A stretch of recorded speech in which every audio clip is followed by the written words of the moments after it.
The thing is just orbiting on top of me. It's also got a green light and a sort of metallic, like, it's shiny on the outside. It's just vanished. That strange aircraft's hovering on top of me again. It's hovering and it's not an aircraft.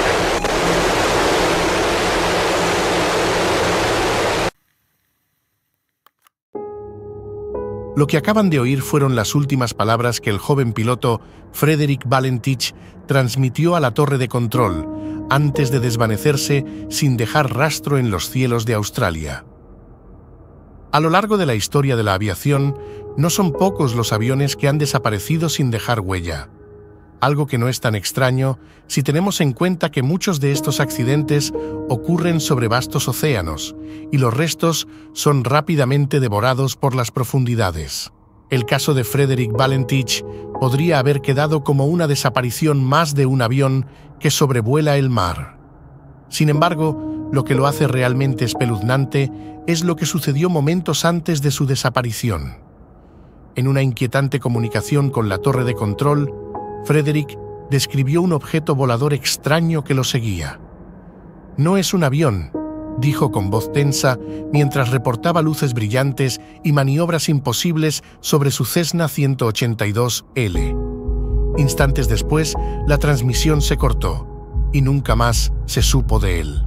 ¿Qué ocurrió realmente aquel 21 de octubre de 1978? ¿Fue un accidente? ¿Un encuentro extraterrestre?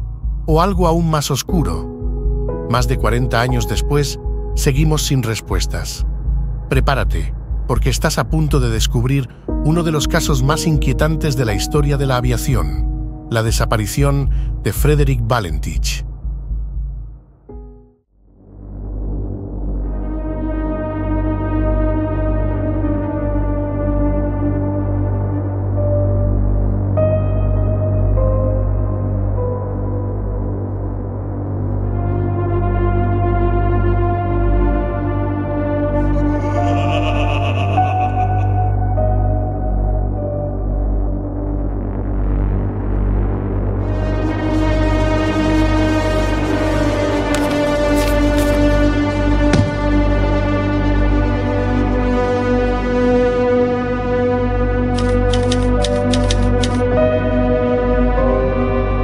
Casos inconclusos.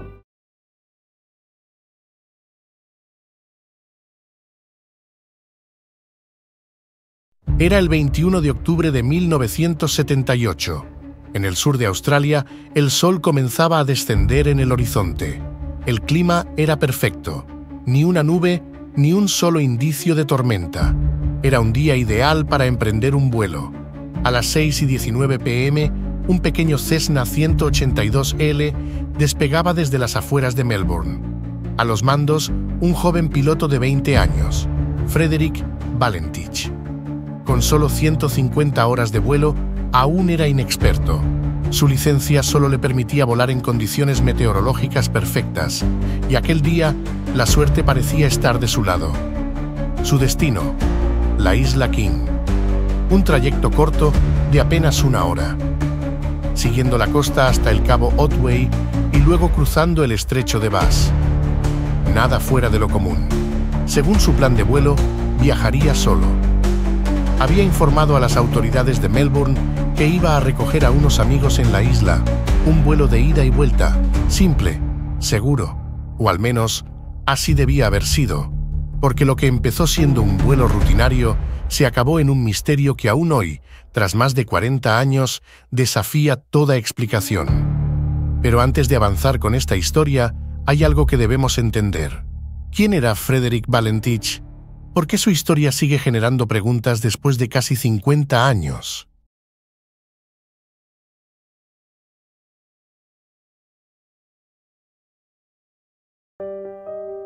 Frederick Valentich nació el 9 de junio de 1958. Desde pequeño tenía una obsesión: volar. Miraba el cielo con la esperanza de algún día estar ahí arriba, surcando las nubes. Pero su camino en la aviación no fue fácil. Frederick Valentich no era precisamente un buen estudiante. Intentó alistarse en 2 ocasiones en la Real Fuerza Aérea Australiana, pero en ambas ocasiones sus calificaciones académicas jugaron en su contra y el joven piloto fue rechazado. Aún así, no se rindió. Si no podía ser piloto militar, se convertiría en piloto comercial. Empezó a estudiar para obtener su licencia de piloto comercial, pero de nuevo su rendimiento no estuvo a la altura. En un primer intento, reprobó las 5 materias del examen. Volvió a intentarlo una segunda vez, de nuevo falló. En su tercer intento, aprobó 2 de 5, estaba cerca, pero no lo suficiente. Sin otra opción, tuvo que contentarse de seguir volando como piloto privado, pero esta licencia también estaba en juego. Había acumulado 3 advertencias por infracciones y al momento de su desaparición, la aviación civil australiana estaba considerando procesarlo. Frederick Valentich no miraba al cielo solo con ambición, sino también con temor. Otra de sus grandes pasiones era la ufología. Desde muy temprana edad, devoraba historias de avistamientos, contactos extraterrestres y naves en el cielo. Su miedo más grande no era estrellarse, era ser abducido, como había manifestado en varias ocasiones. La idea de encontrar algo en el cielo lo aterraba y lo fascinaba a la vez. Y aquel 21 de octubre de 1978, en algún punto del estrecho de Bass, ese miedo se haría real. A las 6:19 p.m., Valentich despegaba desde el aeropuerto de Moorabbin. A las 7:12, sus últimas palabras registradas en una escalofriante transmisión de radio a la torre de control fueron: «No es un avión». Pero, si no era un avión, ¿entonces qué era?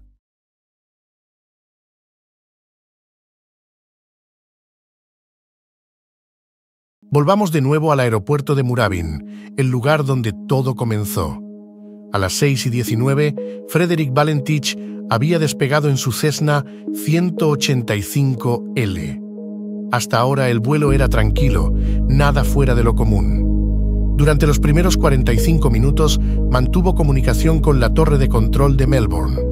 Reportaba su posición, su altura, su rumbo, todo según lo planeado. Pero entonces, algo cambió. A las 7:06, Frederick envió una transmisión que marcaría el inicio de uno de los mayores misterios en la historia de la aviación. A esa hora, Frederick Valentich contactó a la torre de control para reportar que un avión no identificado lo estaba siguiendo a una altura de 1.400 metros. Pero según la torre de control, ningún avión conocido estaba volando en la zona. Sin embargo, lo más inquietante de aquella aeronave no era su presencia, sino su comportamiento. Valentich lo describió moviéndose a una velocidad imposible, orbitando sobre su avioneta, como si estuviera jugando con él. Del otro lado de la línea, Melbourne intentó obtener más información, pero lo que escucharon a continuación fue algo para lo que nadie estaba preparado. Pongan atención, porque están a punto de escuchar la última transmisión de Frederick Valentich antes de desvanecerse en el aire. This is Delta Sierra Juliet. Is there any known traffic below 5,000 feet? No known traffic. Seems to be a large aircraft below 5,000 feet. What type of aircraft is it? I cannot confirm. It's 4 bright, seems to me like landing lights. The aircraft has just passed over me at least 1,000 feet above. Is there any Air Force aircraft in the vicinity? No known aircraft in the vicinity. Seems to be playing some sort of game. He's flying over me. Delta Sierra Juliet, it's not an aircraft, it's... Can you describe the aircraft? As it's flying past, it's a long shape. Cannot identify it, it has such speed. It's before me right now, Melbourne. How large would the object be? Seems like it's stationary. What it's doing right now is orbiting. The thing is just orbiting on top of me. It's also got a green light and a sort of metallic, like, it's shiny on the outside. It's just vanished. That strange aircraft's hovering on top of me again. It's hovering and it's not an aircraft.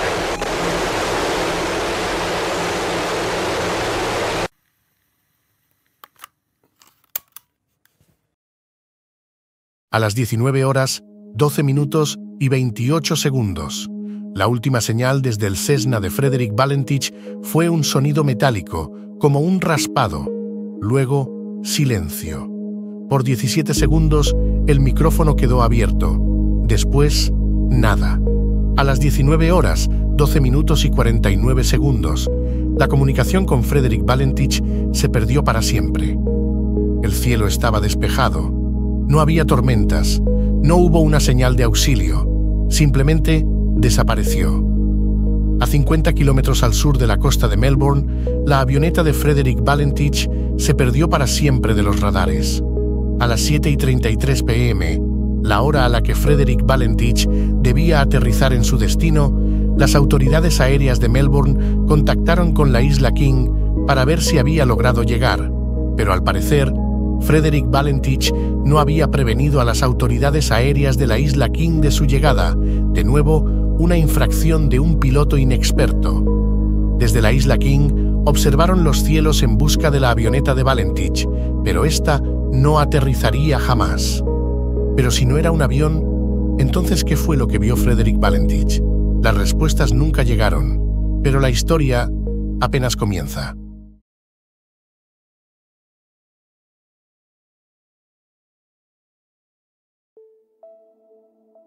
En ese instante, la alarma se encendió. Frederick Valentich estaba oficialmente desaparecido.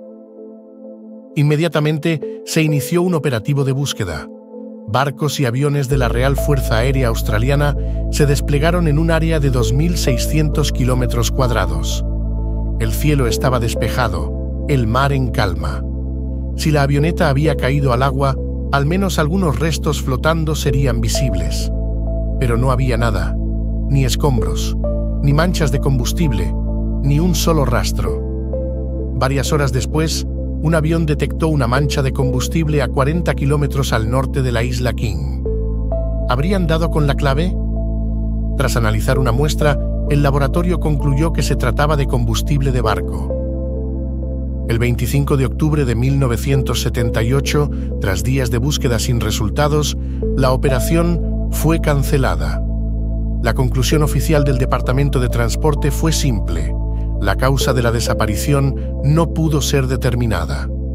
Frederick Valentich y su avión simplemente se volatilizaron. La investigación oficial sobre la desaparición de Frederick Valentich fue breve y poco concluyente. El Departamento de Transporte de Australia no pudo determinar qué ocurrió exactamente, pero se presumía que el desenlace había sido fatal. Se consideró la posibilidad de un fallo mecánico, o quizás desorientación espacial, un fenómeno en el que los pilotos pierden la noción de su posición en el aire. Pero ninguna de estas hipótesis pudo confirmarse. No había pruebas concluyentes. Sin embargo, en boca de la prensa, dos palabras resonaban: abducción y ovni, y los rumores pronto empezaron a extenderse. ¿Cómo un avión podría haberse evaporado en el aire? Pronto, la gente hablaba del piloto que había sido abducido por un ovni. Había un dato aún más inquietante que alimentaba estos rumores, y es que en los días previos a la desaparición de Valentich, concretamente entre el 18 y el 21 de octubre, al menos una decena de avistamientos extraños en el cielo fueron reportados a las autoridades. 3 de ellos venían de pilotos profesionales. La mayoría daban vagas descripciones: luces flotando por el cielo, objetos volantes en forma de rueda. Las autoridades no dieron mucho crédito a estas declaraciones, pero entonces algo cambiaría todo. Es el 24 de octubre de 1978, han pasado 3 días desde la desaparición de Frederick Valentich y la policía de Melbourne recibe una llamada. Un empleado de un banco asegura haber visto algo en el cielo el mismo día en el que el piloto desapareció. La descripción que da de dicho objeto es idéntica a la que Frederick Valentich había dado a la torre de control. Sin embargo, esta transmisión no se había hecho pública. Nadie, aparte de los investigadores, había tenido acceso a esta información y la prensa no había difundido este detalle. ¿Cómo es posible que aquel banquero describiera con tanta precisión lo mismo que decía haber visto el piloto momentos antes de su desaparición? ¿Qué le había ocurrido a Frederick Valentich? ¿Sería un fallo mecánico o realmente estaríamos ante una abducción?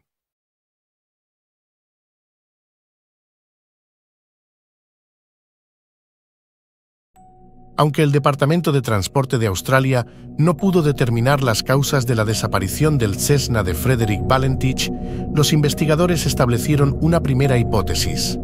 La avioneta habría hecho un giro de 180 grados y Frederick Valentich, desorientado, no se había dado cuenta que estaba volando cabeza abajo. La luz que creía ver en el cielo sería en realidad el reflejo de las luces de su avioneta en el mar. Pero había un problema con esta teoría. La pequeña avioneta de Valentich solo podía volar unos segundos boca abajo, rápidamente se habría estrellado. Sin embargo, Frederick Valentich estuvo hablando varios minutos con la torre de control antes de que se perdiera el contacto. Por otra parte, si el avión se había estrellado, ¿cómo es posible que no hubiera dejado ni un solo rastro en el lugar donde se perdió la conexión? Es así que la prensa y la gente local sacaron sus propias conclusiones. Frederick Valentich había tenido contacto con un objeto volador no identificado, y aquello era el origen de su misteriosa desaparición. ¿Qué había ocurrido en ese encuentro? ¿Acaso estaríamos ante una abducción extraterrestre confirmada? Los supuestos avistamientos de luces extrañas surcando los cielos en los días previos al incidente no hacían más que acrecentar estos rumores. Pero los investigadores no creen esta teoría y pronto comenzarían a descubrir una serie de incoherencias de la parte del joven piloto que levantaría una nueva sospecha: la fuga premeditada. El motivo que Frederick Valentich dio a las autoridades para su vuelo a la isla King era que debía recoger a unos amigos, pero nadie lo estaba esperando. A su familia había dado una explicación totalmente diferente. Debía ir a la isla King a recoger un cargamento de langostas. Sin embargo, esta explicación tampoco se sostenía. Ningún pescador de la isla King estaba esperando a Valentich. Ningún pedido de langostas había sido hecho. Ambas versiones parecían ser falsas. ¿Por qué estaba mintiendo Frederick Valentich sobre el propósito de su viaje? ¿Por qué no había avisado a los controladores aéreos de la isla King de su llegada? ¿Acaso no pretendía llegar a la isla King? La policía de Melbourne, por su parte, recibió una llamada de un testigo que informaba de algo inusual. Una avioneta había aterrizado en un lugar cerca del cabo Otway, en un lugar donde no había ninguna pista para llevar a cabo un aterrizaje autorizado. No obstante, ninguna avioneta fue encontrada. ¿Habría simulado Frederick Valentich su desaparición? Y si es así, ¿qué razones tendría para hacerlo? Frederick Valentich soñaba con ser piloto, primero militar y luego comercial. Pero su sueño se veía truncado por el fracaso y la mediocridad. Su licencia de piloto privado, la única con la que habría de conformarse, también estaba en juego. Aunque de cara a su familia, Frederick se mostraba como alguien exitoso. El miedo a afrontar su fracaso le habría llevado a simular una desaparición. Siendo un gran amante de la ufología, habría montado toda una escena que parecía estar sacada de una película de ciencia ficción. Según otras teorías, en lugar de fugarse premeditadamente, abrumado por la situación, el piloto habría decidido poner fin a sus días, estrellándose deliberadamente y haciendo creer a todos que había sido víctima de un encuentro con seres de otro mundo. 4 años y medio después de la desaparición de Frederick Valentich, un hallazgo haría reabrir el caso. A mediados de mayo de 1984, una tormenta en el estrecho de Bass hizo aflorar hacia la costa toda clase de objetos perdidos en el mar. El 15 de mayo de ese año, 2 amigos, ambos pilotos, paseaban por una playa en la isla Flinders, a 300 kilómetros del lugar donde había desaparecido Valentich. Sobre la arena encontraron un trozo de metal blanco y ninguno de los dos tenía dudas. Se trataba de un trozo de alerón de un Cessna 182, el mismo tipo de avioneta que pilotaba Frederick Valentich. Pronto, los expertos examinaron el material. En efecto, se trataba de una pieza perteneciente a un Cessna 182, pero no se pudo determinar ni el modelo exacto ni el número de serie. Si bien podría pertenecer a la avioneta de Valentich, las pruebas no fueron del todo concluyentes. El caso de Frederick Valentich quedó archivado y durante años ninguna de las hipótesis propuestas parecía convencer a nadie. Hasta que, en 2013, James McGaha y Joe Nickel propusieron una hipótesis que hasta entonces nadie había planteado. Frederick Valentich habría entrado en una espiral de la muerte. Este es un fenómeno que puede producirse en pilotos inexpertos cuando el sol se pone. Consiste en una desorientación espacial que lleva al piloto a creer que está avanzando en el espacio cuando en realidad está volando en una espiral que se va cerrando cada vez más, hasta que la aeronave se precipita en una caída libre. Según estos dos investigadores, probablemente la luz que Valentich vio no serían otra cosa que los planetas de Venus, Marte o Mercurio, o la estrella Antares. Valentich, un ferviente creyente en los ovnis, al ver estas luces mientras volaba desorientado, se habría sugestionado confundiendo algún cuerpo celeste con un objeto extraño. Casi 5 décadas después de la desaparición de Frederick Valentich, la verdad sigue siendo un misterio. Los investigadores han propuesto varias teorías, y aunque la más plausible hoy en día es la de la espiral de la muerte, esta explicación no resuelve todos los enigmas. ¿Cómo explicamos los testimonios de las personas que vieron luces extrañas en el cielo? ¿Y la descripción sorprendentemente precisa de un testigo ajeno a la investigación? Estos detalles siguen alimentando el misterio y abriendo nuevas puertas a teorías más fantásticas. Así que, ¿qué opinas tú? ¿Fue un simple error de desorientación espacial? ¿Una fuga premeditada de un piloto que no quería afrontar su fracaso? ¿O realmente estamos ante un caso de abducción extraterrestre? Déjanos tu teoría en los comentarios y no olvides suscribirte al canal para no perderte ninguno de nuestros próximos misterios. Si te ha gustado el vídeo, dale like y activa la campanita para recibir notificaciones y no perderte ninguno de nuestros casos. El misterio de Frederick Valentich sigue volando en el aire. Quizá el cielo tenga la respuesta, pero nosotros aún la estamos buscando.